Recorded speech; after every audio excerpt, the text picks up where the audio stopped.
nous avons résisté pour que ce ne soit pas un jour travaillé et qu'il devienne banal. Donc on a gagné, même si ça n'est que provisoire, mais on a quand même gagné autour de ça. Donc oui, il a une saveur un peu particulière.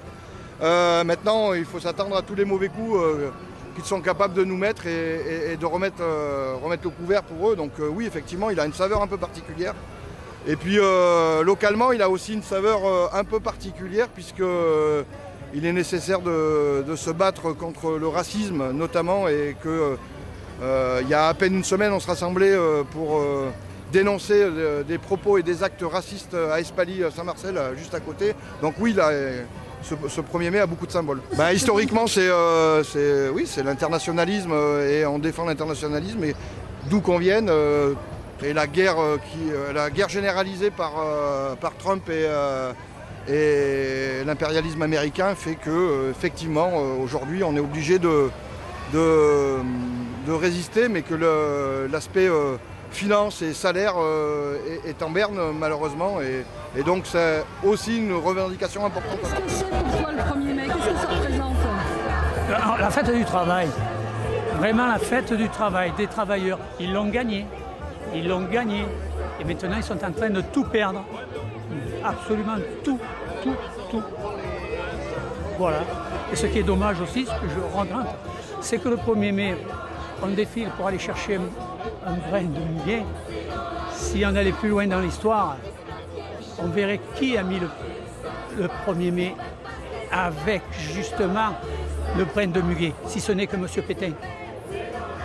Pour arrêter l'églantine. Donc voilà, ce n'était pas le même bouquet. Et depuis, ça a périclité. Et maintenant, on va aller voir justement notre Premier ministre qui discute avec des élus essentiellement de droite.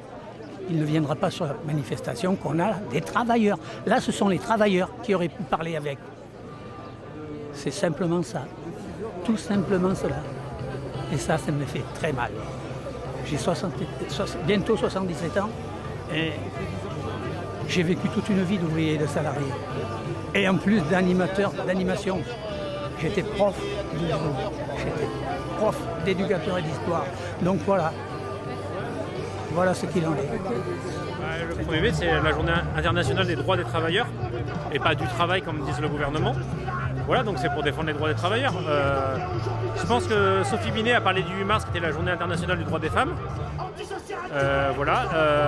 Mais là, il y a la journée du droit des travailleurs. Et d'ailleurs, sa proposition était assez intéressante de dire que pour la journée mondiale internationale du droit pour les luttes des femmes, ça soit aussi férié. Donc voilà, on est sur des combats, on est sur une histoire sociale. Et c'est pas un jour de consommation comme un autre. Voilà, c'est un jour chômé et férié, on a bien le droit un jour où on ne consomme pas. De l'argent pour l'hôpital, pas pour les rafales. De l'argent pour la sécu, pas pour les obus. Le 1er mai, c'est originellement une journée de lutte de la classe ouvrière. C'était pour la journée de 8 heures et il y a eu des morts. Il y en a eu en Chicago qui ont été tués par les patrons. En France, il y a eu des mineurs tués par les gendarmes. C'est pour ça que depuis 1947, le 1er mai, il est férié et il est chômé. C'est aussi pour célébrer tous ces camarades qui sont morts au combat pour obtenir les droits qu'on a aujourd'hui.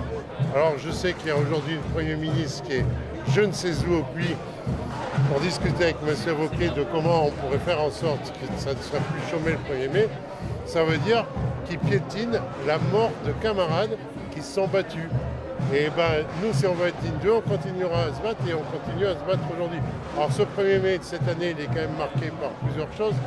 D'abord, c'est la journée de la paix et on peut remarquer une chose, c'est qu'il y a la guerre dans tous les pays décidée par Donald Trump, décidé par Netanyahou. Il y a toujours le génocide à Gaza.